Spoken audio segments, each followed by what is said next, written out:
Salut à toi, passionné ou futur passionné de Seconde Guerre mondiale. Aujourd'hui, on va parler des crimes de guerre soviétiques en Allemagne en 1945. Et je vais commencer en vous lisant un passage de l'historien Claude Quetel. Toutes les armées du monde, mais à des degrés divers, massacrent des civils, pillent et violent. Cependant, aucune ne l'a fait aussi massivement que l'armée rouge en Allemagne de janvier à mai 1945. Alors spoiler, cette vidéo ne va pas être faible. Mais c'est super important d'en parler. Parce que les soviétiques ont commis des actes abominables sur les civils allemands, mais cet épisode est tombé dans l'oubli. Oui, la barbarie nazie a grandement éclipsé les horreurs commises par l'armée rouge. Les soviétiques, dès lors qu'ils ont foulé le sol de l'Allemagne, se sont transformés littéralement en bêtes sauvages.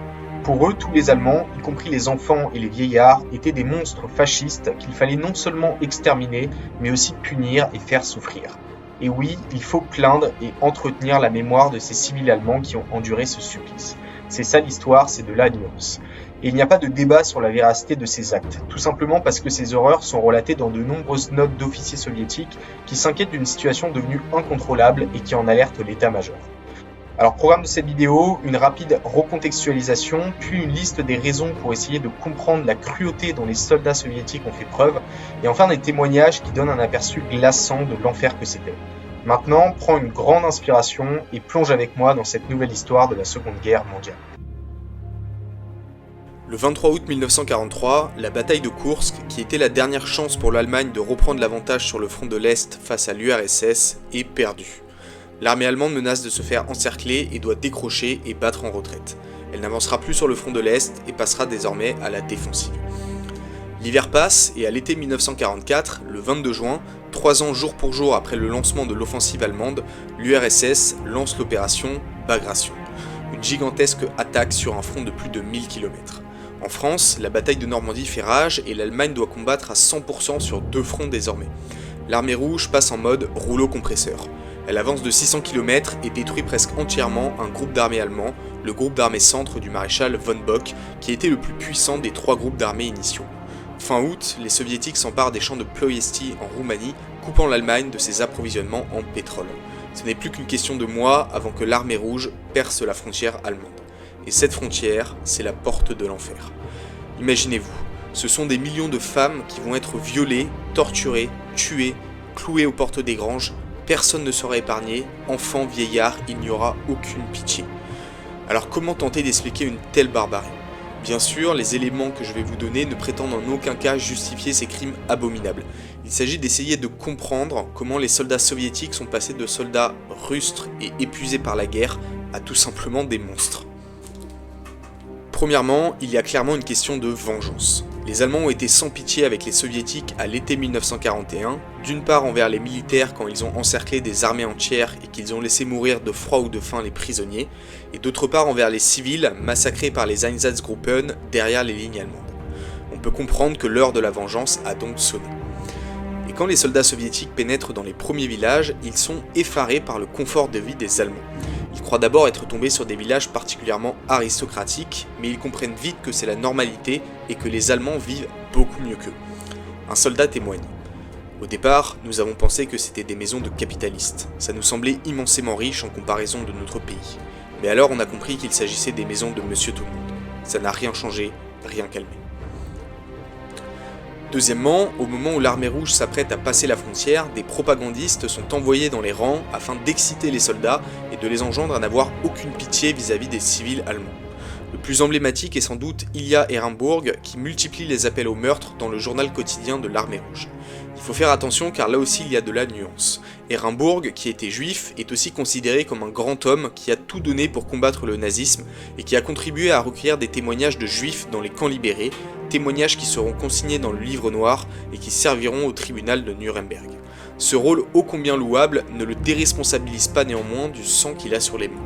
Il affirmera que ses déclarations visaient l'envahisseur nazi et non la nation allemande, mais c'est un peu facile car il ne faisait pas la différence dans sa propagande et il n'en fallait pas plus pour les soldats soviétiques. Déclarant d'abord que les Allemands ne sont pas des êtres humains, il exhorte « Si tu n'as pas tué un Allemand par jour, ta journée est perdue. Si tu ne tues pas l'Allemand, c'est lui qui te tuera. Si tu as tué un Allemand, tue-en un autre. À l'heure actuelle, il n'est rien de plus réconfortant pour nous autres que de voir des cadavres allemands. Ne compte pas les jours, ne compte pas les kilomètres, compte une seule chose, les Allemands que tu auras tués. Tue l'Allemand. » Bonne ambiance. Et ici, on parle bien d'Allemands et pas de nazis. Les soldats soviétiques vont sans doute lui obéir plus qu'ils ne l'auraient espéré. Il y a eu un laxisme des officiers soviétiques qui laissaient faire leurs soldats intentionnellement ou parfois par impuissance. C'est le rôle des officiers de recadrer leurs soldats lorsqu'ils se comportent bestialement.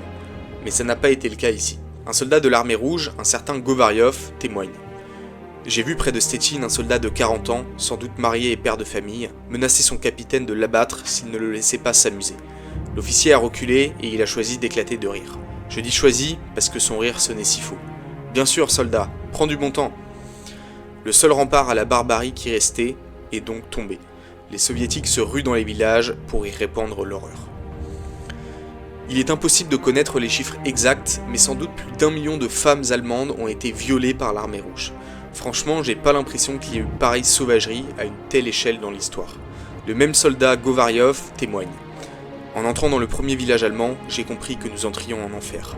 Il y avait des cadavres de civils, des vieux, des femmes et des enfants sur les trottoirs. Certains avaient le visage embouli.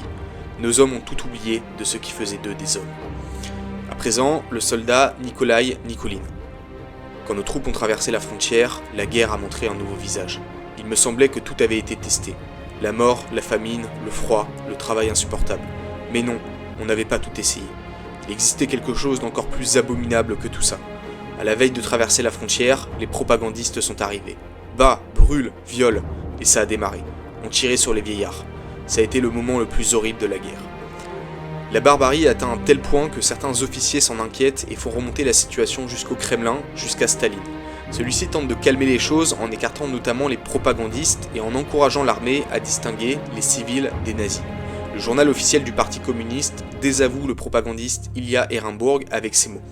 Le camarade Ehrenburg simplifie trop les choses. Mais on est en avril 1945 et le mal est déjà fait. Dès octobre 1944, l'armée rouge avait fait une incursion en Prusse orientale dans le village de Nemmersdorf où avaient été découverts des cadavres de femmes violées et mutilées, des enfants au crâne fracassé, des femmes crucifiées sur les portes de granges. Ces crimes horrifient l'Allemagne et terrorisent bien sûr les civils. Cette fois, la propagande allemande n'a même pas besoin d'en rajouter. Goebbels titre presque modestement « La fureur bestiale des soviétiques ». Les Allemands se jettent sur les routes et les paquebots se chargent à ras-bord de réfugiés pour les mettre à l'abri à l'ouest du pays. Ils laissent l'enfer derrière. Alors promis, les prochaines vidéos seront moins sombres, mais celle-ci me tenait à cœur. Si t'es arrivé jusque-là et que tu t'abonnes pas, ça aussi c'est un crime très très grave.